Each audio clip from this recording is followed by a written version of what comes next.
এবার না তুই তো খুব জ্ঞানী, এমন একটা কবিতা কহ যে কবিতার মধ্যে 64টা জেলার নাম আছে। ছন্দে সুরে বলছি আমি সকল জেলার নাম, তাল মেলাতে সবার আগে আসলো কুড়িগ্রাম। প্রধান জেলা ঢাকা থেকে একটুখানি দূর, এক জেলার নাম নরসিংদী, আরেকটা গাজীপুর। জয়পুরহাট ও লালমনিরহাট দুইটা জেলার নাম, রাজশাহীর নাম উজ্জ্বল করছে মিষ্টি স্বাদের আম। পাহাড় ঘেরা বান্দরবন ও সিলেট খাগড়াছড়ি, ময়মনসিংহের কিশোরগঞ্জে এই লেখকের বাড়ি।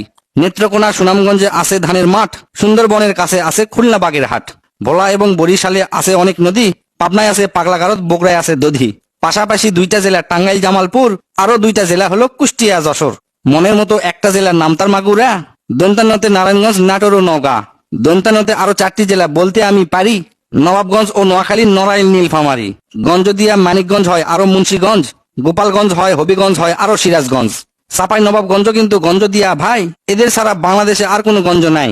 রংপুর আর রাঙ্গামাটির নামটা রঙে রাঙা, নামের জন্য আরো সুন্দর চাঁদপুর চুয়াডাঙ্গা। কক্সবাজার নামের জেলা আছে সাগরও পারে, পঞ্চগড়টা পড়ছে বন্ধু দেশের এক কিনারে। ফেনী জেলার নামটা মাত্র 2টা অক্ষর দিয়া, সবচেয়ে বেশি অক্ষর লাগে লিখতে ব্রাহ্মণবাড়িয়া। 6টা অক্ষর লিখতে লাগে মৌলভী বাজার, এদিক থেকে শরীয়তপুর সমান তাহার। শেষের দিকে এসে দেখি বসছে পুরের মেলা, নামের শেষে পুর লাগানো অনেকগুলো জেলা। পুর দিয়ে ভাই শেরপুর আছে পিরোজপুর, মেহেরপুর ও মাদারীপুর আরো দিনাজপুর। ফরিদপুর ও লক্ষ্মীপুর এই দুইটা জেলার সাথে পুরের পালা শেষ করিয়া গেলাম বরগুনাতে। আসার পথে কুমিল্লা ও ঝালকাঠি সহ ঘুরে এলাম রাজবাড়ী, তার সঙ্গে ঝিনাইদহ। গাইবান্ধার নাম বাদে থাকে আর মাত্র 1 হালি, তাদের মধ্যে একটা জেলার নাম পটুয়াখালী। এখন শুধু বাকি আছে 3টা জেলার নাম, এদের মধ্যে একটা জায়গা হইল চট্টগ্রাম।